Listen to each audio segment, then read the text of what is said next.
जुड़े हुए हैं, इस लिंक को शेयर कर दीजिए, जिससे ज़्यादा से ज़्यादा जो आपके हमारे जो कैंडिडेट हैं या जो जेआईबी की प्रिपरेशन कर रहे हैं, कॉम्पिटिटिव एग्जाम की प्रिपरेशन कर रहे हैं, उनको भी इसके बारे में पता चले और वो भी इसके बारे में डिटेल में जान पाएं। तो चलिए अपना सेशन आगे स्टार्ट करते हैं। अगर हम यहां पर बात करते हैं सेक्शन 45ZA की, जो सेक्शन 45ZA है वो किससे रिलेटेड है? इन्फ्लेशन टारगेट को लेकर, है ना। आप सभी को पता है कि गवर्नमेंट ऑफ इंडिया और reserve Bank of India India के अंदर, भारत के अंदर इन्फ्लेशन को कंट्रोल करते हैं, ठीक है। अगर मैं यहां पर बात करूं किसकी? कंज्यूमर प्राइस इंडेक्स, जिसको हम शॉर्ट में बोलते हैं सीपीआई। अगर हम यहां पर सीपीआई की बात करते हैं तो रिजर्व बैंक ऑफ इंडिया ने, आरबीआई ने टारगेट बनाया है ना, टारगेट यहां पर डिसाइड किया है कि इंडिया के अंदर हम जो इन्फ्लेशन है उसको 4% से ऊपर नहीं जाने देंगे, जो वेरी कर सकता है 2% प्लस भी हो सकता है और 2% माइनस भी हो सकता है। ये एक रेंज उसने दिया है कि यहां तक ये वेरी कर सकता है, लेकिन हमारा जो टारगेट है वो कितना है? 4% का है। अब इस टारगेट के बारे में कहां डिफाइन किया गया है? अगर हम एक्ट की बात करें तो, अगर हम एक्ट की बात करें तो सेक्शन 45ZA में इन्फ्लेशन टारगेट के बारे में डिसाइड किया गया है। अगर हम यहां पर बात करते हैं, central government shall consultation with bank, bank का मतलब क्या है यहां पर? Reserve Bank of India. Reserve Bank of India के साथ में कंसल्टेशन करेगी, क्या करने के लिए? Determine the inflation target in terms of consumer price index. CPI को लेकर जो इन्फ्लेशन के टारगेट हैं, जो सेंट्रल गवर्नमेंट है वो कंसल्टेशन करेगी रिजर्व बैंक ऑफ इंडिया के साथ में, और ये जो काम है कि इन्फ्लेशन कितना होगा, उसका टारगेट हमें कितना अचीव करना है, ये काम 5 साल में एक बार जरूर करना है ना। ये मैंडेटरी है कि 5 इयर्स में ये जो टारगेट है वो रिवाइज करने ही करने हैं, तो 5 साल में एक बार इसको करना होगा। तो ये वर्ड वेरी इंपॉर्टेंट हो जाता है आप सभी के एग्जाम के लिए। अगर आपका कोई क्वेश्चन है, आप कुछ पूछना चाहते हैं तो कमेंट करके मुझे बताते जाइए। और अगर आपको सेशन अच्छा लगेगा और यहाँ पर इंपॉर्टेंट इंफॉर्मेशन जो कंटेंट है, यूजफुल कंटेंट आपको मिल रहा है, तो सेशन को लाइक करते भी चलिएगा। चलिए बढ़ते हैं आगे। उसके बाद नेक्स्ट बात करते हैं हम सेक्शन 45ZB। अगर मैं यहाँ पर सेक्शन 45ZB की बारे में बात करूँ तो इसमें क्या डिफाइन किया गया है? इसमें बताया गया है किसके बारे में? एमपीसी के बारे में। किसके बारे में डिफाइन किया गया है? एमपीसी। एमपीसी कौन है? एमपीसी है मॉनेटरी पॉलिसी कमेटी, है ना। एमपीसी का पूरा नाम क्या हो जाता है? Monetary policy committee. जो मॉनेटरी पॉलिसी कमेटी का जो फॉर्मेशन हुआ है, उसका जो कॉन्स्टिट्यूशन हुआ है, वो किसमें हुआ है? सेक्शन 45ZB में। अब हम यहां पर ये भी समझेंगे, ये भी जानेंगे कि एमपीसी क्या होता है, इसका काम क्या है, ये क्या काम करता है, इसका फॉर्मेशन क्यों हुआ। अगर मैं एमपीसी की बात करूं, मॉनेटरी पॉलिसी कमेटी के अगर फैक्ट की बात करते हैं, तो जो एमपीसी है उसमें 6 मेंबर्स होते हैं। कितने मेंबर हैं टोटल? इसमें 6 मेंबर होते हैं। और इस एमपीसी को किसने बनाया है? इस एमपीसी को, मॉनेटरी पॉलिसी कमेटी को बनाया है सेंट्रल गवर्नमेंट ने। किसने फॉर्मेशन किया है इसका? सेंट्रल गवर्नमेंट ने इसका फॉर्मेशन किया है। उसके बाद में अगर हम यहां पर बात करते हैं, ये एमपीसी क्या करेगा? ये एमपीसी आपको पता है, इंडिया के अंदर जो मॉनेटरी पॉलिसी रेट है ना, उसको लेकर ये एक कमेटी बनाई गई है कि इंडिया के अंदर जो मॉनेटरी पॉलिसी जो रेट हैं, जो मॉनेटरी पॉलिसी है उसमें जो रेट डिसाइड किए जाते हैं, उनको इंक्रीज करना है या डिक्रीज करना है, या उसमें कोई चेंजेस नहीं करना। इसके लिए ये कमेटी बनाई गई है। अब ये कमेटी बनाने के पीछे मेन मकसद क्या था? क्योंकि आप सभी को पता है अभी रिजर्व बैंक ऑफ इंडिया के गवर्नर कौन है? जल्दी से कमेंट करके बताइए, who is the governor of reserve Bank of India right now? Renu भी हमारे साथ में जुड़ गई हैं। तो अभी अगर हम बात करते हैं, रिजर्व बैंक ऑफ इंडिया के गवर्नर हैं शक्तिकांता दास, है ना। शक्तिकांता दास से पहले कौन थे? इनसे पहले थे मिस्टर रघुराम गोविंद राजन, है ना, और उनसे पहले थे डी सुब्बा राव। तो अगर हम यहां पर मिस्टर रघुराम गोविंद राजन की बात करें या डी सुब्बा राव की बात करें, इन लोगों के ऊपर हमेशा से ब्लेम होता आया था, इनके ऊपर इल्जाम लगते हुए आया था कि ये लोग जानबूझकर जो मॉनेटरी पॉलिसी रेट हैं, है ना, जो यहां पर पॉलिसी रेट हैं, उनको जानबूझकर कम नहीं करते, है ना। और इससे क्या होता है, क्योंकि पहले पूरी की पूरी जो पावर है इन रेट्स को, जो पॉलिसी रेट्स हैं, ठीक है, या रिजर्व रेट है, इनको इंक्रीज या डिक्रीज करने की जो पूरी पावर थी वो किसके पास थी? आरबीआई के गवर्नर के पास होती थी, है ना। तो रिजर्व बैंक ऑफ इंडिया के गवर्नर के पास ये पावर थी। तो यहां पर मिस्टर रघुराम गोविंदराजन और डी सुब्बाराव के ऊपर भी ऐसा इल्जाम लगा कि ये लोग जानबूझकर रेट ऑफ इंटरेस्ट कम नहीं करते, जिसकी वजह से जो इंडिया की इकोनॉमी है, कंट्री की इकोनॉमी है और जो बैंकिंग सिस्टम है, इंडस्ट्री है, उसको लॉस हो रहा है, उसको नुकसान हो रहा है। अब कोई पॉलिटिकल पार्टी से, किसी भी पॉलिटिकल पार्टी से आकर कोई बड़ा नेता, है ना, कोई बड़ी कोई हस्ती आकर ऐसा बोल दे, है ना, और वो भी किसके बारे में? रिजर्व बैंक ऑफ इंडिया के गवर्नर के बारे में, जो एक बहुत ही रेस्पेक्टेबल और बहुत ही हाई लेवल की पोस्ट होती है। तो यहां पर फ्यूचर में किसी भी गवर्नर के ऊपर इस तरह के इल्जाम ना लगे। तो यहां पर गवर्नमेंट ने बोला कि अब जो मॉनेटरी पॉलिसी रेट है वो कोई सिंगल पर्सन डिसाइड नहीं करेगा, है ना। यहां पर अगर हम बात करते हैं, ये जो पॉलिसी रेट है वो कोई सिंगल पर्सन डिसाइड नहीं करेगा, इसके लिए एक कमेटी फॉर्म की जाएगी। और गवर्नमेंट ने अंडर सेक्शन 45ZB के तहत एक कमेटी बनाई जिसका नाम, जिसको क्या बोलते हैं, जिसका नाम है MPC, मॉनेटरी पॉलिसी कमेटी। अब आइए जान लेते हैं कि मॉनेटरी पॉलिसी कमेटी में कौन कौन से मेंबर हैं, कितने मेंबर्स होते हैं और ये क्या काम करती हैं। आई होप इतनी बातें आप सभी को समझ में आ रही होंगी। हमारे साथ में मोनिका रेड्डी भी जुड़ गई हैं, बहुत बढ़िया, वेलकम है आप सभी का। अपने फ्रेंड्स को भी अपने साथ में जोड़ते जाइए, आपके जो कलीग हैं उनके साथ भी इसको शेयर कीजिए, उन सभी को भी जोड़ते जाइए जिससे उनको भी इसका बेनिफिट मिल सके, क्योंकि ये सभी चीज़ें आज हम डिटेल में डिस्कस कर रहे हैं, है ना। ऐसी बहुत सारी जो एडवांस लेवल की जो चीज़ें हैं वो आपको नॉर्मल उसमें नहीं मिल पाती, या इसके लिए आपको बहुत सारी जो बुक्स हैं उनके पेज पलटने होते हैं, तब जाकर इतने डीप लेवल की इंफॉर्मेशन आपको मिल पाती है जितनी डीप लेवल की आज हम आपको डिलीवर कर रहे हैं। तो चलिए बढ़ते हैं आगे। तो अगर हम यहां पर MPC की बात करते हैं तो MPC में अभी मैंने बताया कितने मेंबर हैं, 6 मेंबर हैं। और ये जो MPC है, जो पॉलिसी रेट है, रिजर्व रेट की बात करते हैं या इन्फ्लेशन टारगेट की बात करते हैं या और सभी चीजों की बात करते हैं, तो वहां पर क्या डिसीजन मान्य होगा। अगर मैं बात करूं पॉलिसी रेट की, पॉलिसी रेट को इंक्रीज करना है या डिक्रीज करना है, अब उसको लेकर ये मेंबर्स क्या करेंगे, वोटिंग करेंगे।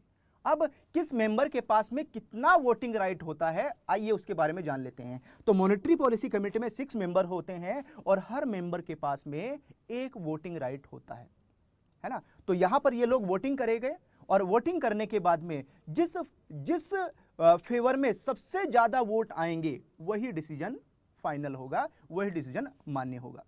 जैसे मान लेते हैं कि 4 मेंबर्स ने बोला कि जो रेपो रेट है उसको 0.25% से इंक्रीज करना चाहिए, लेकिन अगर यहां पर 2 मेंबर्स बोल रहे हैं, 2 मेंबर्स नो कर रहे हैं कि ये रेट ऑफ इंटरेस्ट इंक्रीज नहीं होने चाहिए, ये स्टेबल रहने चाहिए, इसमें कोई चेंजेस नहीं होने चाहिए, तो आप ही बताइए क्या बात मान्य होगी। क्या रेट ऑफ जो पॉलिसी रेट है या रेपो रेट है वो 0.25% से यानी 25 बेसिस पॉइंट से इंक्रीज किया जाएगा, नहीं किया जाएगा? बिल्कुल इंक्रीज किया जाएगा, है ना। क्यों? क्योंकि अगर फेवर की बात करें तो जो 4 पर्सन है यानी जो 4 लोग हैं वो फेवर में वोट कर रहे हैं। अब आप बोलेंगे कि सर कभी ऐसा भी हो सकता है कि 3 मेंबर यस बोल रहे हैं और 3 मेंबर नो बोल रहे हैं, तो इस केस में क्या होगा, यहां तो टाई वाला मामला आ गया, 50% यस कर रहे हैं और 50% नो कर रहे हैं। तो इस केस में क्या डिसीजन होगा? तो इस केस में डिसीजन ये होता है कि इस कमेटी में जो रिजर्व बैंक ऑफ इंडिया के गवर्नर भी एक मेंबर हैं, है ना। जो गवर्नर होते हैं, गवर्नर के पास एक कास्टिंग वोट होता है, यानी एक एक्स्ट्रा वोट होता है, या अगर हम इसको कहें यहां पर उनके पास में एक सेकंड वोट होता है। तो जिस फेवर में भी वो उस वोट को यहां पर यूज कर लेंगे वही बात मान्य होगी, ठीक है। तो अगर कभी भी टाई का मामला आता है तो डिसीजन पावर, है ना, जो फाइनल डिसीजन लेने की जो पावर है वो किसके पास चली जाती है? रिजर्व बैंक ऑफ इंडिया के गवर्नर के पास चली जाती है। आई होप इतनी बातें सभी को क्लियर हो गई होंगी। चलिए बढ़ते हैं आगे। कोमल भी हमारे साथ में जुड़ गई हैं, बहुत बढ़िया, वेलकम है। उसके बाद में अगर हम यहां पर बात करते हैं जो मॉनेटरी पॉलिसी कमेटी है ना, ये कमेटी क्या करती है? मीटिंग करती है ना, और मीटिंग में बहुत सारे डिसीजन लिए जाते हैं और उसके बाद में उस जो मीटिंग है उस मीटिंग में जो डिसीजन लिए जाते हैं उन डिसीजन के बिहाफ पर ही जो पॉलिसी रेट है, रिजर्व रेट है या जो मॉनेटरी पॉलिसी है ना, उसके बारे में जो यहाँ पर डिसीजन है पब्लिक में पब्लिश कर दिए जाते हैं, इकोनॉमी को लेकर डिसीजन लिए जाते हैं। तो यहाँ पर उस कमेटी में क्या डिसीजन लिए गए हैं, है ना, जिस दिन उस कमेटी की मीटिंग हुई है उस मीटिंग के 14th डे यानी 14 दिन बीतने के बाद में ये बात डिस्क्लोज कर देनी है, पब्लिश कर देनी है कि इस कमेटी में जो 6 मेंबर्स थे, 6 मेंबर्स में किसने यस बोला, किसने नो बोला, है ना। और यहां पर उन सभी की स्टेटमेंट भी ली जाती है कि उन्होंने क्या क्या स्टेटमेंट दी है। इसके बारे में आगे जो नेक्स्ट सेक्शन आ रहे हैं उसमें और डिटेल में हम समझने वाले हैं।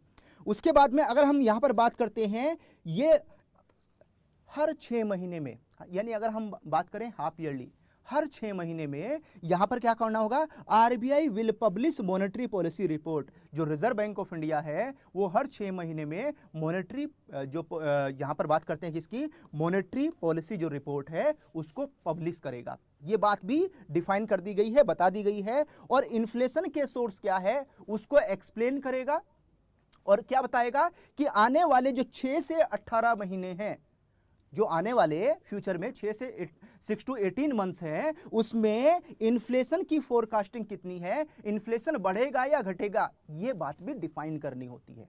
आई होप क्लियर हो गया होगा सभी को। तो चलिए बढ़ते हैं आगे। अभिषेक श्रीवास्तव भी हमारे साथ में जुड़ गए हैं और उसके बाद में प्रियांशु मैम भी हमारे साथ में है, वो भी आपको गाइड करते रहेंगी।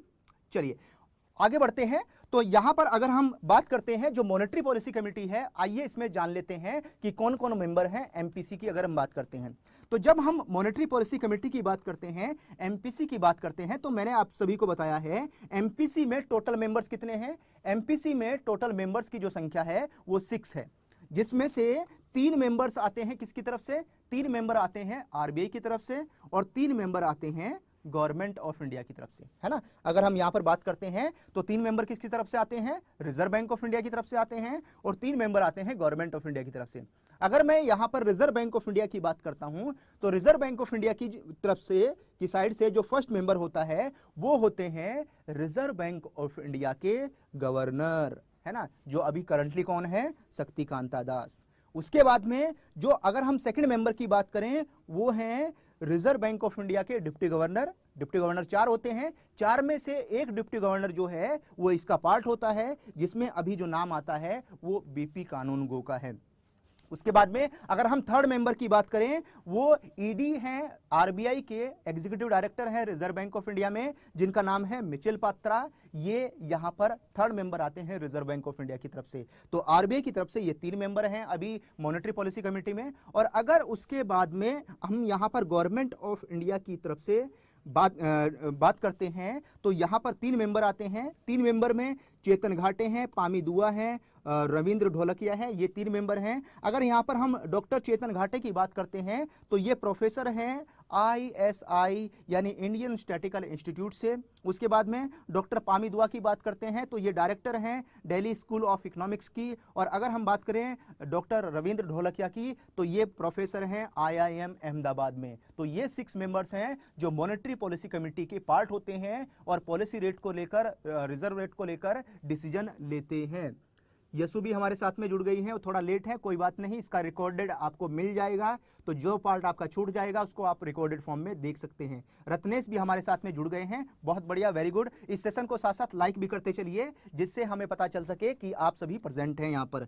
तो मैंने अभी कुछ देर पहले आपको बताया था कि ये जो 6 मेंबर हैं, इन सभी 6 मेंबर के पास में एक वोटिंग राइट होता है ना। सभी के पास में क्या क्या है, एक वोटिंग राइट है। लेकिन अगर कभी भी टाई वाला ऑप्शन आता है तो उस केस में जो रिजर्व बैंक ऑफ इंडिया के गवर्नर हैं उनके पास में एक सेकंड वोट होता है जिसको कास्टिंग वोट के नाम से भी जाना जाता है। आई होप सभी को क्लियर हो गया होगा। इन सभी की शक्ल अच्छे से पहचान लीजिए, इनके चेहरे को आइडेंटिफाई कर लीजिए। जब भी ये चेहरे आपके सामने आते हैं तो तुरंत नाम क्लिक होना चाहिए कि ये व्यक्ति कौन है, क्योंकि न्यूज़पेपर में इनके बारे में और टीवी चैनल पर न्यूज़ में इन सभी के बारे में आता रहता है। तो इनके चेहरे भी आपको अच्छे से पहचान लेने हैं, क्योंकि एग्जाम में आपको बहुत काम आने वाला है। क्योंकि एग्जाम में जो सबसे ज़्यादा हमें याद रहता है वो वीडियो फॉर्म में या इमेज फॉर्म में सब चीज़ें हमें सबसे ज़्यादा याद रहती हैं। अगर हम कुछ चीज़ें रीड करते हैं बैठकर तो वो बहुत जल्दी हमारे दिमाग से निकल जाती हैं।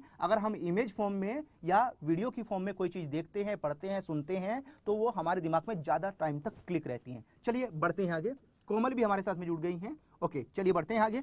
अब यहाँ पर अगर नेक्स्ट बात करते हैं, नेक्स्ट आता है सेक्शन 45ZD। है ना। नेक्स्ट कौन सा है, सेक्शन 45 जेडी। इसमें किसके बारे में बताया गया है, term and conditions of appointment of members of monetary policy committee. जो एमपीसी है, मॉनेटरी पॉलिसी कमिटी है, उसमें जो मेंबर्स हैं उनकी अपॉइंटमेंट कौन करता है। अगर उसकी अपॉइंटमेंट्स की बात करते हैं तो इसकी अपॉइंटमेंट तो अभी मैंने बोला था सेंट्रल गवर्नमेंट करती है। कौन करती है, सेंट्रल गवर्नमेंट करती है। इनका जो टर्म्स है वो कितना होता है, 4 इयर्स का होता है। 4 साल के लिए इनको अपॉइंट किया जाता है और उसके बाद में दोबारा से इनको री अपॉइंट नहीं किया जा सकता। एक बार अपॉइंट होने के बाद में इनका री अपॉइंटमेंट बिल्कुल भी संभव नहीं है। यह बात ऑलरेडी डिफाइन कर दी गई है कहां पर, सेक्शन 45 जेड में, है ना, section 45 JD of RBI act 1934। अगर हम यहां पर बात करते हैं कि इस मॉनेटरी पॉलिसी कमेटी में कितने मेंबर्स हैं, 6 मेंबर हैं, 6 मेंबर हैं। अगर 6 में से कोई मेंबर रिजाइन देना चाहता है ना, इनमें से अगर कोई भी मेंबर इस एमपीसी से, मॉनेटरी पॉलिसी कमेटी से रिजाइन देना चाहता है, क्या वो रिजाइन दे सकता है, बिल्कुल रिजाइन दे सकता है। उसको रिजाइन देने का अधिकार है ना। तो यहां पर रिजाइन देने के लिए उसे क्या करना होगा, कितना टाइम पीरियड देना होगा गवर्नमेंट को। तो यहां पर जो एमपीसी मॉनेटरी पॉलिसी कमेटी है उसका जो मेंबर है वो रिजाइन दे सकता है। कब, अपना उसका जो टाइम पीरियड है ना, उसका 4 साल का टाइम पीरियड है, उसका टाइम पीरियड एक्सपायर होने से पहले वो रेजिग्नेशन दे सकता है। और यहां पर रेजिग्नेशन किसको देगा, वो सेंट्रल गवर्नमेंट को देगा। किसको देगा रेजिग्नेशन, सेंट्रल गवर्नमेंट, क्योंकि उसी ने उसका अपॉइंटमेंट किया है। और उसके बाद में यहां पर एक रिटर्न नोटिस देगा। ये जो रिटर्न नोटिस है ये 6 वीक से कम नहीं होना चाहिए, 6 सप्ताह से कम नहीं होना चाहिए। 6 सप्ताह का टाइम सेंट्रल गवर्नमेंट को देना पड़ेगा और उसके बाद में ये अपनी पोस्ट से रिलीव हो जाएगा। आई होप इतनी बातें सभी को क्लियर हो रही होंगी। अगर आप सभी को ये बातें समझ में आ रही हैं, क्लियर हो रही हैं, तो लाइक करते जाइए। और अगर समझ में कुछ नहीं आया तो मुझे कमेंट करके बताइए कि सर ये पॉइंट हमारी समझ में नहीं आया। मैं दोबारा से और इजी करके उसको आपको समझाने की कोशिश करूंगा। चलिए बढ़ते हैं आगे। उसके बाद में नेक्स्ट आता है सेक्शन 45 जेड आई, है ना। नेक्स्ट कौन सा सेक्शन है, सेक्शन 45 जेड आई, जिसमें meeting of monetary policy committee, है ना। ये जो एमपीसी है, मॉनेटरी पॉलिसी कमेटी है, इसकी कितनी मीटिंग होंगी, कम से कम 1 साल में कम से कम कितनी मीटिंग होनी चाहिए। तो यहां पर अगर हम बात करते हैं, जो आरबीआई एक्ट 1934 का सेक्शन 45 जेड ई है, ये बताता है, ये कहता है कि ये जो मॉनेटरी पॉलिसी कमेटी है इसकी कम से कम 4 मीटिंग होनी ही चाहिए। कब, 1 साल के अंदर। 1 साल में इसको कम से कम 4 मीटिंग करनी ही करनी है ना। 4 से कम नहीं होनी चाहिए, 4 से ज्यादा हो सकती है। अभी आप देख रहे हैं कि by monthly monetary policy review होता है तो 6 बार मीटिंग हो जाती है। लेकिन अगर एक्ट के हिसाब से देखें तो एक्ट ये बोलता है, ये कहता है कि 1 साल में कम से कम 4 मीटिंग मैंडेटरी हैं। उसके बाद में meeting schedule of monetary policy committee for a year shall be published by the RBI, जो बैंक की बात करते हैं that is RBI Reserve Bank of India, at least 1 week before the first meeting in that year. जो उस साल में जो पहली मीटिंग है उससे 1 वीक पहले ही इनको मीटिंग की जो डेट है वो पब्लिश कर देनी है। और यहां पर एक बार जब मीटिंग की जो डेट है वो पब्लिश हो जाती है तो उनको चेंज करना इतना आसान नहीं होता। कुछ पर्टिकुलर जो अथॉरिटीज हैं उन्हीं के पास में, या कुछ पर्टिकुलर इवेंट हैं उन्हीं के आधार पर जो मीटिंग की डेट है वो चेंज की जा सकती है। वरना एक बार मीटिंग की जो डेट है अनाउंस हो गई तो उनको चेंज नहीं कर सकते। उसके बाद में the quorum for a meeting of a monetary policy committee shall be 4। अगर हम यहां पर बात करते हैं इस मीटिंग में कम से कम कितने मेंबर्स हो सकते हैं, है ना। अभी तो आप देख रहे हैं, अभी मैंने बताया है एमपीसी में टोटल कितने मेंबर हैं, 6 मेंबर हैं। अभी आप कुछ दिन पहले देख रहे थे कि रिजर्व बैंक ऑफ इंडिया में जो डिप्टी गवर्नर है उनका कार्यकाल समाप्त हो जाता है, या कहीं यहां पर किसी मेंबर ने रिजाइन दे दिया, तो उस केस में क्या होगा। तो अगर उस केस में हम यहां पर बात करते हैं तो उस केस में यहां पर मॉनेटरी पॉलिसी कमेटी की मीटिंग होगी। लेकिन यह बोला गया है इस एक्ट में सेक्शन 45 जेड आई में यह डिफाइन कर दिया गया है कि जब मॉनेटरी पॉलिसी कमेटी की मीटिंग होगी तो उस मीटिंग में कम से कम 4 मेंबर होने ही चाहिए। कम से कम कितने होने चाहिए, 4 मेंबर होने चाहिए, 4 से कम नहीं होने चाहिए, है ना। 4 से ज्यादा हो सकते हैं। और यहां पर एमपीसी में मैक्सिमम मेंबर कितने हैं, 6 हैं, ठीक है। तो इस बीच में वेरी कर सकता है। आई होप इतनी बातें सभी को क्लियर हो गई होंगी। अगर क्लियर हैं तो मुझे यस करके बताते चलिएगा। यस्सु आप इस वीडियो को एक बार फिर से क्या करेंगे, जब आपको रिकॉर्डिंग फॉर्म में मिल जाएगी तो प्ले करके देखिएगा, बहुत सभी चीजें आपको समझ में आ जाएंगी। पूर्णा, यहां पर मैं जो सभी चीजें हैं आपको हिंदी में ही समझाते चल रहा हूं, आई होप क्लियर होगा। हिंदी इंग्लिश में समझोगे तो ज्यादा बेनिफिट मिलेगा आपके एग्जाम में आपको। चलो बढ़ते हैं आगे। उसके बाद में नेक्स्ट अगर हम बात करें, नेक्स्ट आता है सेक्शन 45 ZL, है ना। सेक्शन 45 ZL में क्या डिफाइन किया गया है? सेक्शन 45 ZL में बताया गया है publication of proceedings of meeting of monetary policy committee. जो मॉनेटरी पॉलिसी कमेटी है उसकी जो भी प्रोसीडिंग्स हैं उनका पब्लिकेशन कब करना है। तो यहां पर अभी मैंने बताया था कि जो भी मॉनेटरी पॉलिसी कमेटी है, मॉनेटरी पॉलिसी कमेटी में क्या डिसीजन लिया गया है ना। जो मॉनेटरी पॉलिसी कमेटी है उसका रिजोल्यूशन क्या पास हुआ है ना। रिजोल्यूशन पास होने का मतलब क्या हुआ कि जो भी मीटिंग हुई है उसका फाइनल सार क्या निकल के आया, क्या फाइनल डिसीजन लिया गया जिसके ऊपर सभी लोग एग्री हुए हैं, है ना। वो उसका जो रिजोल्यूशन है उसके बारे उसको पब्लिश करना होता है।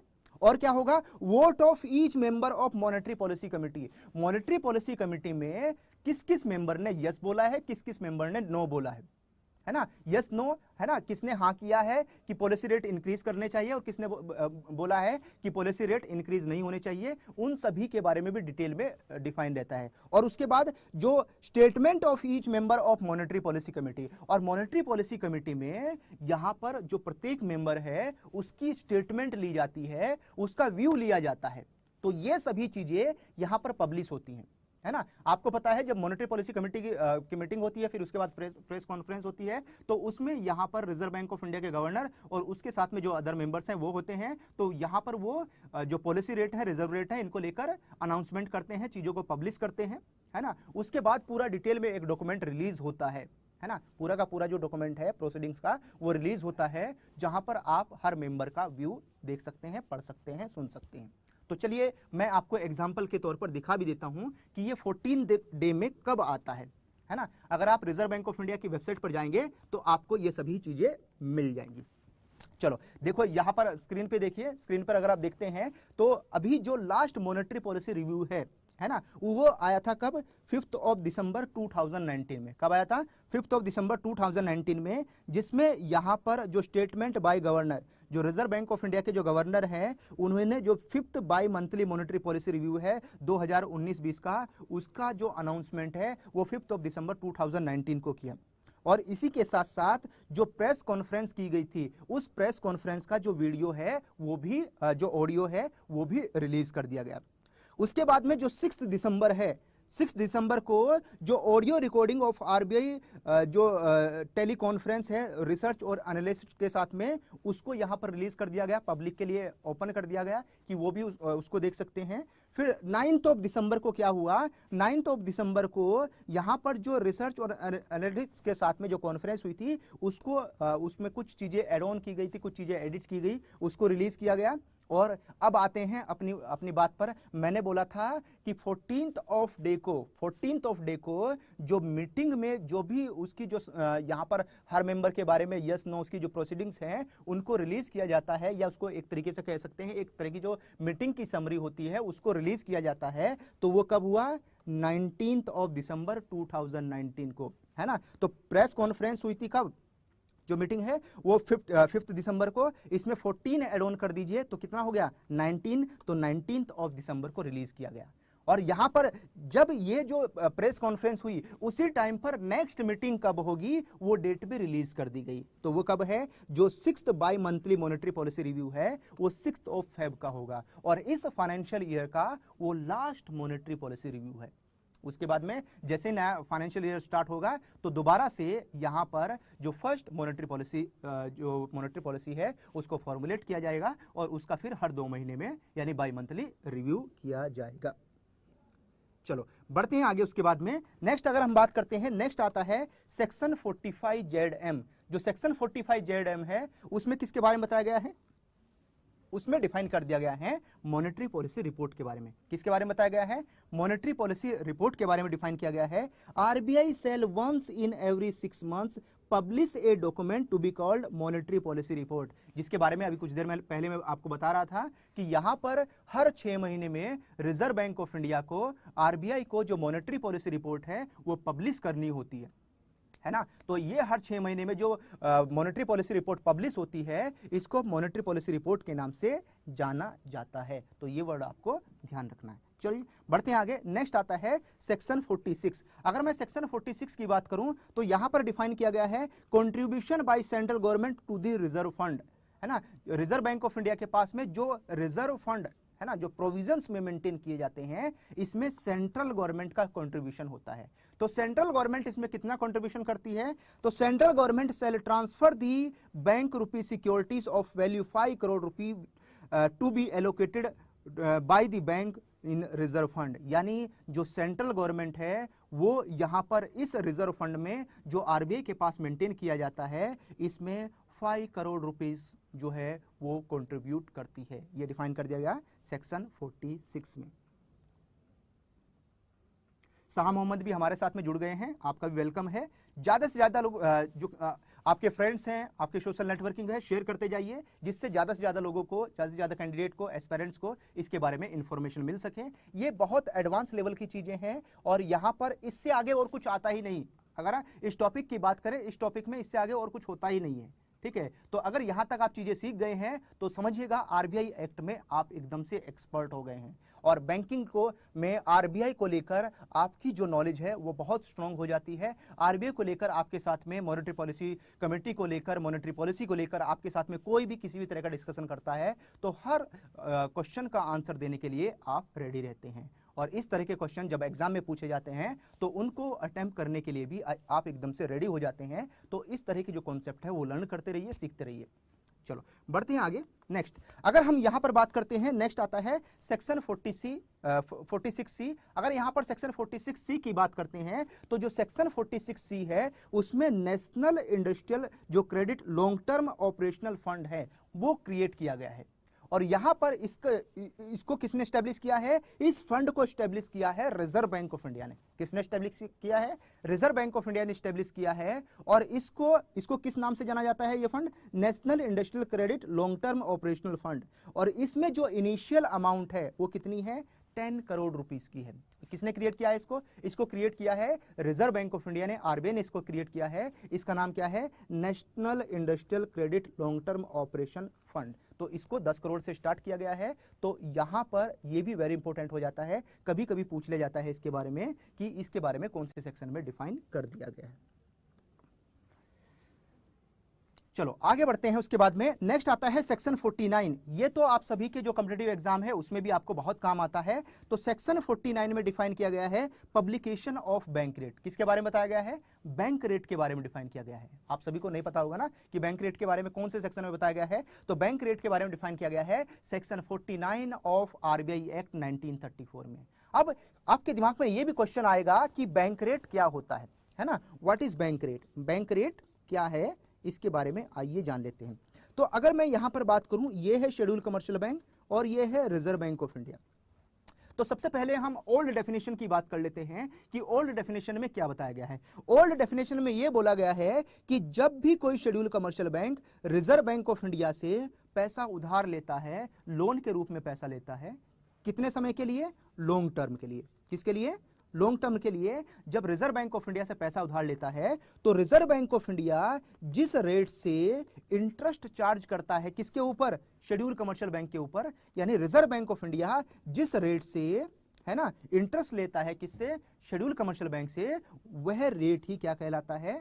बैंक रेट कहलाता है। ये तो हो गई old definition.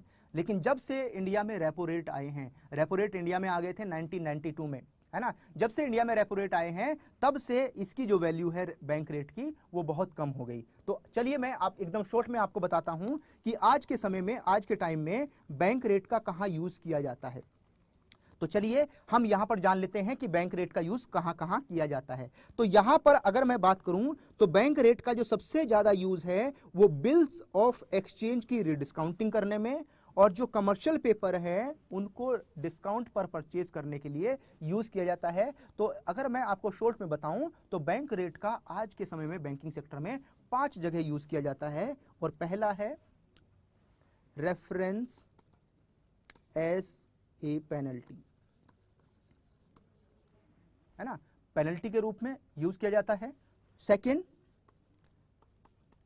Discounting of commercial paper, है ना। उसके बाद में third, rediscounting of bill of exchange, और फोर्थ, जो फोर्थ यूज किया जाता है यहां पर वो है एमएसएफ बराबर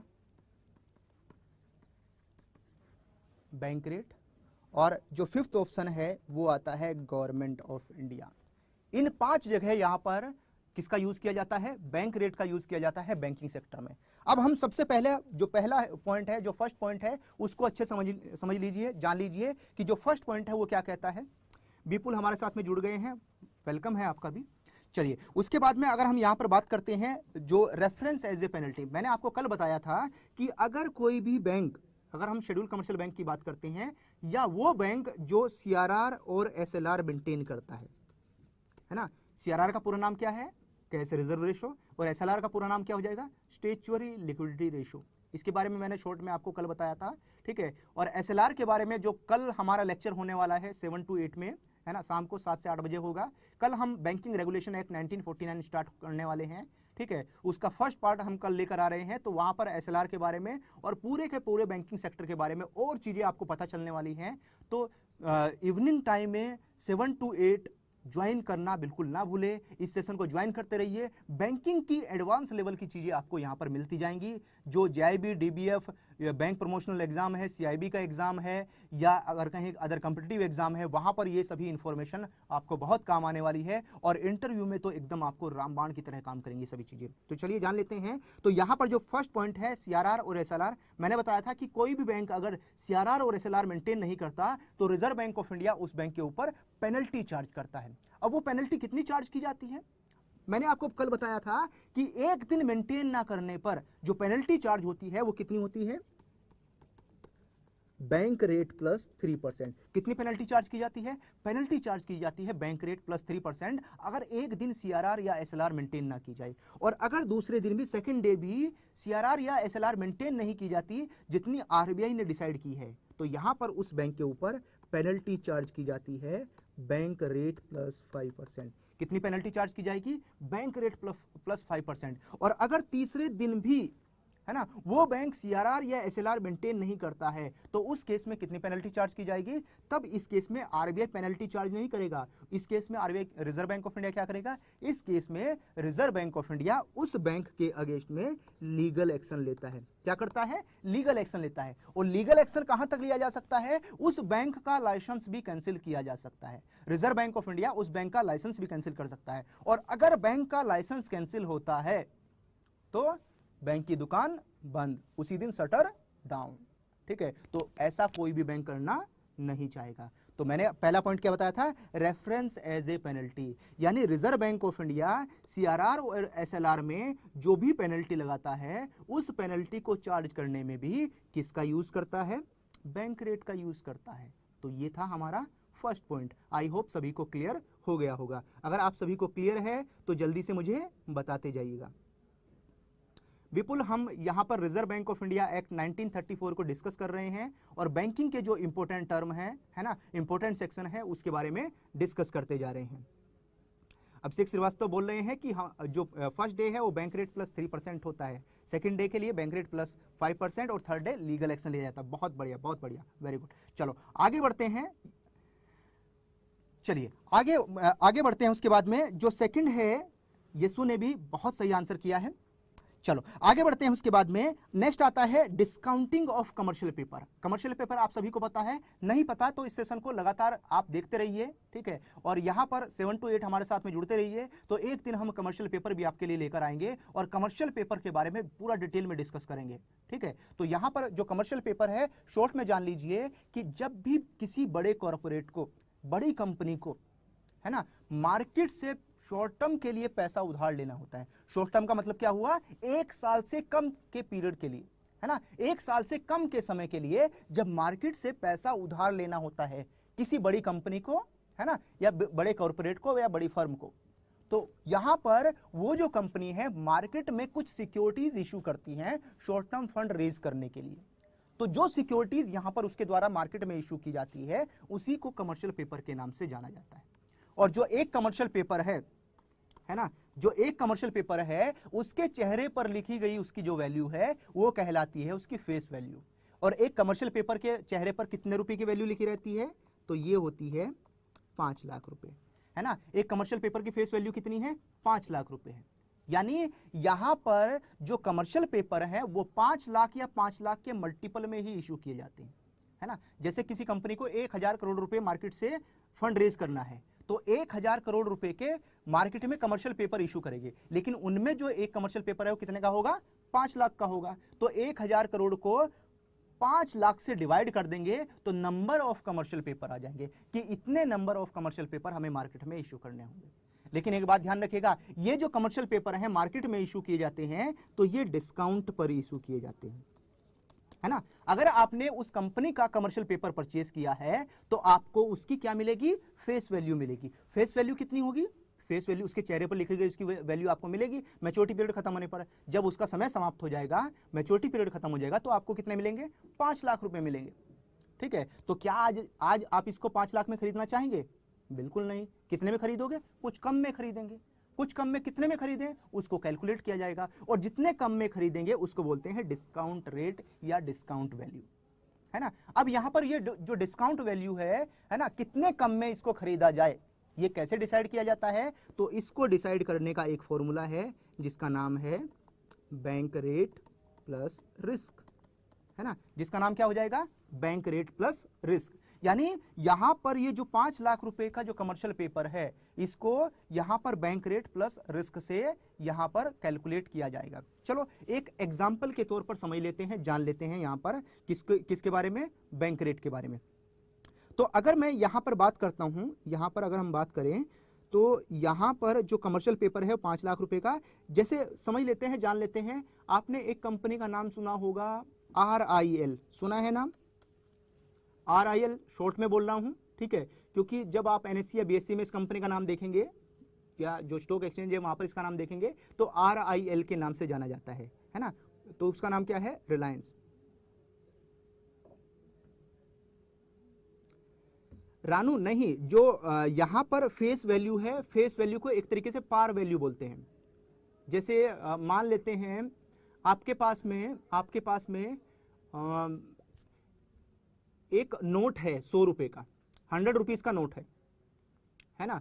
100 रुपीज का नोट है और उसके ऊपर लिखा हुआ है कितना? 100 रुपीज। और ये जो 100 रुपीज का नोट है, ठीक है, इसको कोई मार्केट में ले नहीं रहा है, तो इसकी फेस वैल्यू कितनी हुई? 100 रुपीज है। लेकिन उसकी जो वैल्यू है 100 रुपीज की है। आप इसको मार्केट में क्या करना चाहते हैं? इशू करना चाहते हैं। तो आप दूसरे बंदे को बोल रहे हैं कि तुम मुझे 90 रुपए दे दो और ये 100 रुपए का नोट ले जाओ, है ना। इसके अगेंस्ट में तुम मुझे अभी 90 रुपीज दे दो, क्योंकि ये जो 100 रुपए हैं तो ये नोट एक्चुअली मार्केट में कोई एक्सेप्ट नहीं कर रहा है। इसको किसी बैंक में जाकर या रिजर्व बैंक ऑफ इंडिया के पास जाकर ही ये 100 रुपए मिल सकते हैं। तो इसके चेहरे पर लिखी गई वैल्यू कितनी है? 100 रुपए है। कितनी है? 100 रुपए है। कितने मिलेंगे आपको? 100 रुपए मिलेंगे। लेकिन आपको तो अभी चाहिए पैसा, तो आप बोल रहे हैं तुम मुझे 90 रुपीज दे दो, 90 रुपए दे दो और ये 100 रुपए का नोट ले जाओ। तो इसका मतलब जिस व्यक्ति ने आपसे ये 100 रुपए का सामान 90 रुपए में परचेज किया, 90 रुपीज में आपसे परचेज किया, तो उसको कितने का बेनिफिट हुआ? 10 रुपए का बेनिफिट होगा उसको, है ना। तो यहां पर आपने क्या किया? इसको डिस्काउंट पर सेल कर दिया, इसको डिस्काउंट पर इशू कर दिया। तो इसी तरीके से ये जो कॉन्सेप्ट है वो इसमें इंप्लीमेंट होता है। अगर आप कमर्शियल पेपर परचेज करते हैं कितने का? 5 लाख रुपए का, तो आपको मैच्योरिटी पीरियड खत्म होने पर 5 लाख मिलेंगे। तो क्या 5 लाख में खरीदोगे? नहीं, बिल्कुल नहीं। किस में खरीदेंगे? इससे कुछ कम में खरीदेंगे, तभी तो फायदा होगा, है ना। तभी तो क्या होगा? फायदा होगा। अब एक वर्ड और आता है, वो आता है प्रीमियम। जब पार वैल्यू से या फेस वैल्यू से ऊपर जाकर आप किसी सामान को परचेज करते हैं तो वो कहलाता है कि वो चीज आपने प्रीमियम पर खरीदी है ना। जैसे कोई सामान 10 रुपए का है और वो आप मार्केट से 12 रुपए का परचेज करके लाए, तो 2 रुपए प्रीमियम से आप उसको परचेज करके लाए। तो आई होप मुझे लगता है आपको ये दोनों पॉइंट कवर हो गए होंगे, क्लियर हो गए होंगे। अगर कोई कंफ्यूजन है तो पूछना मुझसे। Yes, certificate of deposit 1 lakh का होता है, अभिषेक बोल रहे हैं, बहुत बढ़िया। चलिए आगे बढ़ते हैं और समझ लेते हैं इसमें, और जो कॉन्सेप्ट वाली चीजें हैं उसको समझते हुए चलते हैं। तो यहां पर जो मान लेते हैं, अब मैंने यहां पर एक नाम लिखा है रिलायंस कंपनी का। क्या लगता है आपको, जो रिलायंस कंपनी है ये इसका जो फाइनेंशियल बैकग्राउंड है वो वीक है या स्ट्रॉन्ग है? तो सभी बोलेंगे कि रिलायंस तो एक बड़ी कंपनी है, उसका फाइनेंशियल बैकग्राउंड तो बहुत स्ट्रॉन्ग है। क्या लगता है कि अगर यहां पर मार्केट में रिलायंस कंपनी अपने सर्टिफिकेट ऑफ या कमर्शियल पेपर इशू करती है, क्या लगता है आपको, अगर मार्केट में कमर्शियल पेपर इशू करती है और आपने कमर्शियल पेपर खरीदा, तो मैच्योरिटी पीरियड खत्म होने पर रिलायंस कंपनी आपका पैसा वापस कर पाएगी या नहीं कर पाएगी? आप बोलेंगे कि फाइनेंशियल बैकग्राउंड तो बहुत अच्छा है, पैसा तो हमें वापस मिल जाएगा, है ना। तो यहां पर क्या लगता है, रिलायंस कंपनी का जो कमर्शियल पेपर है उसमें रिस्क ज्यादा है या कम है? तो आप बोलेंगे कि फाइनेंशियल बैकग्राउंड अच्छा है तो रिस्क उसमें क्या है, कम है। तो यहां पर जैसे मान लेते हैं कि जो बैंक रेट है, बैंक रेट कितना है, अगर मैं यहां पर बैंक रेट की बात करूं तो बैंक रेट यहां पर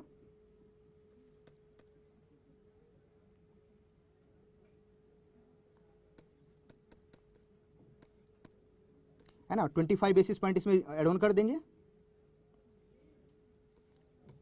तो कितना आ जाएगा, 5.40%। तो कितना आया, 5.40%। और मान लेते हैं कि जो इसमें रिस्क है वो कितना है, 0.60%। तो इसका जो डिस्काउंटिंग है, अब इसको जोड़ दीजिए, कितना हुआ, 6%। तो मान लेते हैं कि यहां पर जो बैंक रेट है रिलायंस कंपनी में, तो बैंक रेट तो 5.40% हुआ, और साथ में जो रिस्क है वो कितना है, 0.60%। तो टोटल कितना हुआ, 6%। तो इसकी जो डिस्काउंटिंग है वो कितने पर होगी, 6% पर। अब यहां पर 5 लाख का आप 94% निकालिए, है ना, कितना निकालिए, 94% निकालिए। अब जो भी 94% आएगा वही आपको पे करना होगा।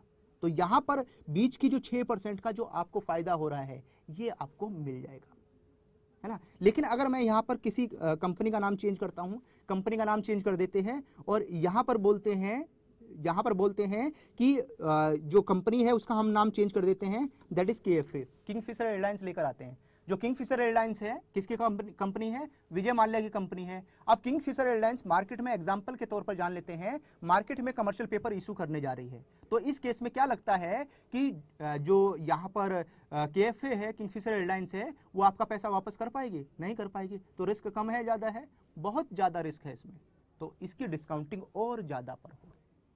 क्लियर है सभी को? चलो बढ़ते हैं आगे, ठीक है। ये चीजें और बहुत डीप में है, डिटेल में है, ठीक है। यहां पर मैं उतना आपको डिफाइन नहीं कर पाऊंगा। अगर इन सभी चीजों को आपको और डिटेल में समझना है, एक एक पॉइंट को समझना है और ज्यादा एग्जांपल के साथ में समझना है, तो हमने इसके लिए बैच जो है वो लॉन्च किया है। हमारा जो ऑनलाइन लाइव क्लासेस है उसका बैच लॉन्च हो गया है। उस बैच को अगर आपको ज्वाइन करना है, इन सभी चीजों को और डिटेल में आपको समझना है, तो डिस्क्रिप्शन में लिंक दिया गया है, उस लिंक के ऊपर क्लिक करके आप इस बैच को ज्वाइन कर सकते हैं और इन सभी चीजों को और डिटेल में समझ सकते हैं।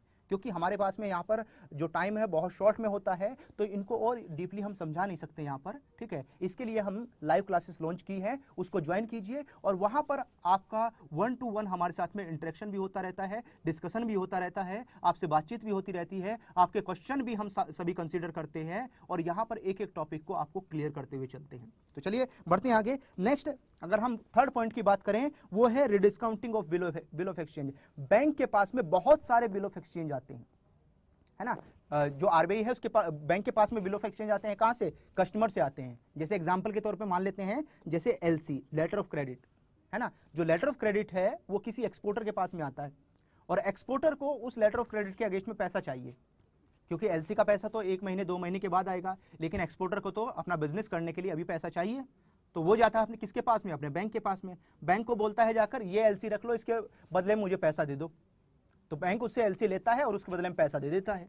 अब उसके बाद में बैंकों के पास भी अपना पैसा तो होता नहीं, तो बैंक जाता है किसके पास, अपने बैंक के पास। और बैंकों का बैंक कौन, RBI, reserve Bank of India. तो रिजर्व बैंक ऑफ इंडिया उस LC के अगेंस्ट में पैसा दे देता है, किसको, बैंक को। तो जैसे मान लेते हैं वो LC 1 लाख रुपए का था, वो लेटर ऑफ क्रेडिट 1 लाख रुपए का था, तो इसके अगेंस्ट में 90,000 रुपीज, 90,000 रुपए बैंक ने कस्टमर को दे दिए।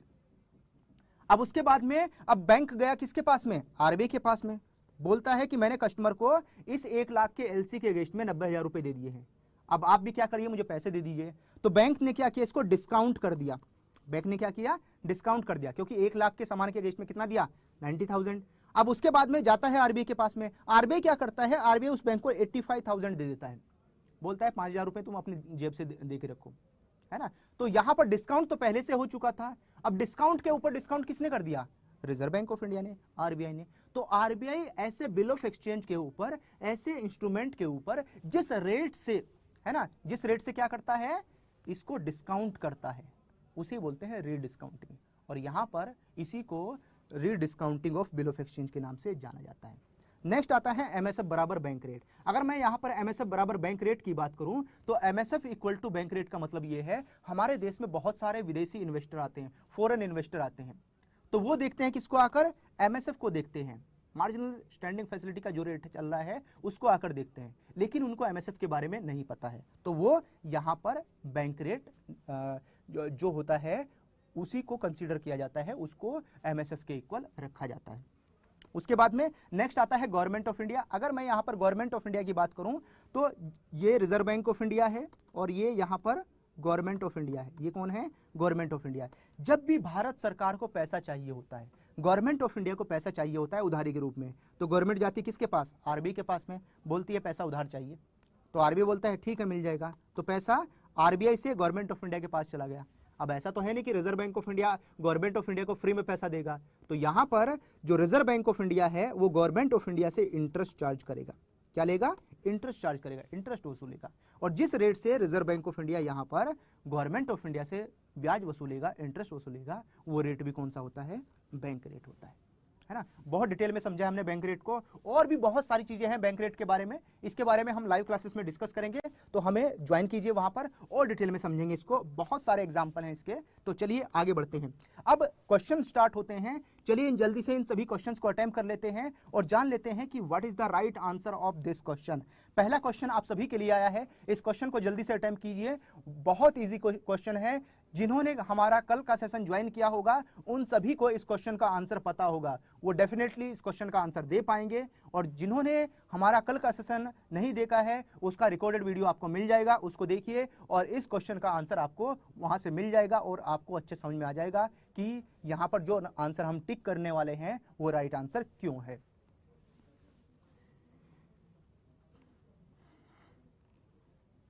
चलो आगे जल्दी से पढ़िए इस क्वेश्चन को और बताइए कि what is the right answer of this question.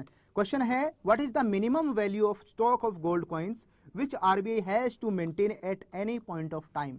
यहां पर रिजर्व बैंक ऑफ इंडिया को अपने पास में जो गोल्ड कॉइंस हैं और गोल्ड बुलियन है उसका एक मिनिमम रिजर्व मेंटेन करके रखना होता है। वो मिनिमम रिजर्व कितना है जो इनको मेंटेन करके रखना होता है, दैट इज 200 करोड़, 215 करोड़, 115 करोड़, 500 करोड़ या 1000 करोड़। जल्दी से कमेंट करके बताइए कि what is the right answer. Vikas ने हमारे पास आंसर किया है, वो बोल रहे हैं सी, बहुत बढ़िया, वेरी गुड। जल्दी से अटेम्प्ट कीजिए क्वेश्चन को। शालिनी भी बोल रही है सी, बहुत बढ़िया। तो यहां पर मैंने आप सभी को कल बताया था कि गोल्ड कॉइन, गोल्ड बुलियन और जो फॉरेन सिक्योरिटीज है, अगर हम उन तीनों को मिला देते हैं तब 200 करोड़ होना चाहिए। और अगर ओनली गोल्ड की बात की जाती है, गोल्ड कॉइन की बात की जाती है, गोल्ड बुलियन की बात की जाती है, जब भी गोल्ड की बात आएगी, ओनली गोल्ड की बात आ जाएगी कि कितना मेंटेन करना है रिजर्व बैंक ऑफ इंडिया को, तब 115 राइट आंसर होगा। तो what is the right answer, 115 crore. बहुत बढ़िया, चलो बढ़ते हैं आगे नेक्स्ट क्वेश्चन की ओर। इस क्वेश्चन को जल्दी से पढ़िए कि बताइए what is the right answer of this question. No person in India other than RBI central government can draw accept make issue a bill of exchange or promissory note for payment money payable to bearer or demand, this is as a provision of. कल भी हमने इसके बारे में detail में discuss किया था, आपको बताना है कि कौन से सेक्शन में बताया गया है कि रिजर्व बैंक ऑफ इंडिया को छोड़कर, सेंट्रल गवर्नमेंट को छोड़कर कोई भी जो एंटिटी है, कोई भी पर्सन डिमांड प्रोमिसरी नोट नहीं इशू कर सकता या बियरर जो प्रोमिसरी नोट है वो इशू नहीं कर सकता। तो ये बात डिफाइन कर दी गई है कहां पर, सेक्शन 31 ऑफ आरबीआई एक्ट 1934 में। चलो बढ़ते हैं आगे। नेक्स्ट क्वेश्चन है department of supervision of banks, जिसको बोलते हैं DSB, return sent to RBI by banks are part of. जो डीएसबी रिटर्न किसी बैंक के द्वारा किसके पास भेजी जाती हैं, आरबीआई के पास सेंड की जाती हैं, आरबीआई के पास भेजी जाती हैं, उनको किस नाम से जाना जाएगा या उस कॉन्सेप्ट को क्या बोलते हैं। Basel second implementation, on site supervision, market discipline under Basel second, off site supervision या concern bank maintaining the chest. तो यहां पर अगर हम राइट आंसर की बात करें तो जब रिजर्व बैंक ऑफ इंडिया खुद किसी ब्रांच में जाकर, किसी बैंक में जाकर इंस्पेक्शन करता है या ऑडिट करता है तो उसको ऑन साइट सुपरविजन बोला जाता है। क्या बोलते हैं? उनकी साइट पर जाकर यहां पर चीजें पब्लिश करता है तो उसको क्या बोलते हैं? On site supervision. लेकिन जब किसी बैंक से, फाइनेंशियल इंस्टीट्यूशन से अपने पास रिपोर्ट मंगाता है ना, ऑडिट करता है, सुपरविजन करता है, तो उस केस में इसको बोलते हैं ऑफ साइट सुपरविजन। तो राइट आंसर क्या हो जाएगा? D, that is D. चलो आगे बढ़ते हैं। उसके बाद नेक्स्ट क्वेश्चन आता है, banks disclose the information about their borrower to RBI under the provision of. इसके बारे में मैंने आपको कल बताया था कि यहां पर जो रिजर्व बैंक ऑफ इंडिया है वो बैंक से बोरोवर के बारे में इंफॉर्मेशन ले सकता है। इसके बारे में कहां पर डिफाइन किया गया है, कहां बताया गया है? तो इसके बारे में डिफाइन किया गया है section 45C of RBI act 1934 में। अगला क्वेश्चन है, under section 49 of RBI act which of the following is done by RBI. इनमें से कौन सा सेक्शन 49 में रिजर्व बैंक ऑफ इंडिया के द्वारा किया जाता है? Announces bank rate, publish fortnightly statement of assets and liability, prepares annual balance sheet, frames RBI note refund rule. तो अभी तो कुछ देर पहले इसके बारे में डिस्कस कर रहे थे, है ना। तो यहां पर अगर सेक्शन 49 ऑफ आरबीआई एक्ट 1934 की बात करते हैं तो इसमें किसके बारे में बताया गया है? तो इसमें जो बैंक रेट का अनाउंसमेंट होता है, बैंक रेट कितना होगा ये डिक्लेयर किया जाता है। उसके बाद में नेक्स्ट क्वेश्चन है, what is the highest denomination bank note that RBI can issue as per provision of RBI act 1934। Reserve Bank of India act 1934 के हिसाब से Reserve Bank of India maximum कितने रुपए का नोट इशू कर सकता है? जल्दी से अटेम्प्ट कीजिए क्वेश्चन को और बताइए कि what is the right answer of this question. इस क्वेश्चन का राइट आंसर क्या होगा? विकास ने बोला है ए, बहुत बढ़िया, जल्दी से अटेम्प्ट कीजिए। तो यहां पर अगर हम राइट आंसर की बात करें तो राइट आंसर हो जाएगा 10,000, है ना। मैक्सिमम यहां पर रिजर्व बैंक ऑफ इंडिया 10,000 रुपए का नोट इशू कर सकता है। अभी मैक्सिमम तो 2,000 रुपए का नोट आता है, लेकिन अगर आरबीआई चाहे, है ना, 5,000 और 10,000 रुपीज का नोट इशू कर सकता है। और इस तरह के जो नोट है वो इशू किए भी गए थे, है ना। जो अगर हम 1968 1970 की बात करते हैं तो उस टाइम पर इस तरह के नोट इशू किए गए थे जिनको तुरंत ही बंद कर दिया गया था, क्योंकि बड़ी डिनोमिनेशन में जब नोट इशू किए जाते हैं तो बड़े डिनोमिनेशन में अगर कोई नोट आता है तो ब्लैक मनी को होल्ड करना बहुत आसान होता है, इसलिए उनको बंद कर दिया गया था उस टाइम पर।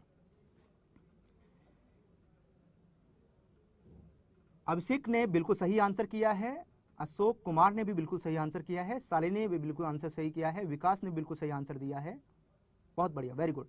चलो आगे बढ़ते हैं। नेक्स्ट क्वेश्चन है, what is meant by A schedule bank. Schedule bank का मतलब क्या है? व्हाट इज द, यहां पर इन पांचों स्टेटमेंट को पढ़िए और बताइए कि इनमें से शेड्यूल बैंक को लेकर कौन सी स्टेटमेंट बिल्कुल सही स्टेटमेंट है। तो इसके बारे में हमने जो आरबीआई का फर्स्ट लेक्चर था उसमें आप सभी को डिफाइन किया था कि रिजर्व बैंक ऑफ इंडिया का आरबीआई का जो सेकंड शेड्यूल है, आरबीआई के जो सेकंड शेड्यूल है उसमें शेड्यूल बैंक के बारे में डिफाइन किया गया है। तो राइट आंसर हो जाएगा बी।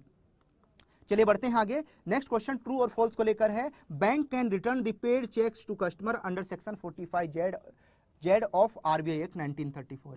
जैसे आपके पास में चेक बुक है और आपने किसी को चेक इशू कर दिया और वो चेक आपके बैंक में गया पे होने के लिए, तो बैंक ने उस चेक के अगेंस्ट में कस्टमर को पेमेंट कर दिया, लेकिन कुछ समय के बाद में आपको उस चेक की एक जो है वो रिक्वायरमेंट हुई, आपको कहीं एविडेंस के तौर पर प्रेजेंट करना है। क्या आपके पास ऐसा कोई राइट है, कोई ऐसा अधिकार है कि बैंक से जाकर आप वो पेड इंस्ट्रूमेंट या पेड चेक ले सके जिसका वो भुगतान कर चुका है बैंक? हाँ, बिल्कुल ले सकते हैं, आपके पास अधिकार है under section 45 Z of RBI act 1934 में। ठीक है, तो यहां पर बैंक कस्टमर को पेड इंस्ट्रूमेंट रिटर्न कर सकता है, तो ये स्टेटमेंट बिल्कुल ट्रू है। चलिए बढ़ते हैं आगे। नेक्स्ट हमारा क्वेश्चन है, the highest denomination of rupee coin that can be issued by RBI. Reserve Bank of India maximum कितने रुपए का कॉइन इशू कर सकता है? तो यहां पर अगर हम राइट आंसर की बात करते हैं, अभिषेक ने बिल्कुल सही आंसर किया है, ट्रू है। तो यहां पर मैक्सिमम 1,000 रुपए का कॉइन इशू किया जा सकता है। अगर लगातार आप हमारे सेशन के साथ में जुड़े रहते हैं, हमारे जो सभी पार्ट हैं इन सभी एक्ट के देखते हैं, तो इस तरह के क्वेश्चन को आप बहुत आसानी से अटेम्प्ट कर पाएंगे, क्योंकि बीच बीच में मैं डिटेल में इसके बारे में आपको डिफाइन करते जाता हूं। तो राइट आंसर क्या हो जाएगा? 1000, मैक्सिमम जो कॉइन है वो 1000 रुपए का इश्यू किया जा सकता है। उसके बाद में नेक्स्ट क्वेश्चन है, as per branch authorisation policy of RBI bank should open 25% of total propose branches in which of the tier centres. अगर मैं यहां पर बात करता हूं, मैंने आपको पहले बताया था कि अगर इंडिया के अंदर रिजर्व बैंक ऑफ इंडिया से कोई परमिशन लेने जाता है ब्रांच ऑथराइजेशन के लिए, तो आरबीआई उनको बोलता है कि आपको 25% जो ब्रांचेस हैं वो रूरल एरियाज में ओपन करनी होगी, और रूरल एरियाज जो है वो टीयर 5 और टीयर 6 सेंटर्स में काउंट होता है ना। इतनी बात सभी को क्लियर है। चलिए बढ़ते हैं आगे। उसके बाद में next, the limit of authorise capital in public sector bank in India is how much crore. तो अगर हम यहां पर बात करते हैं रिजर्व इंडिया के अंदर जितने भी पब्लिक सेक्टर बैंक हैं उनकी जो ऑथराइज कैपिटल है वो कितनी है, 1500 करोड़।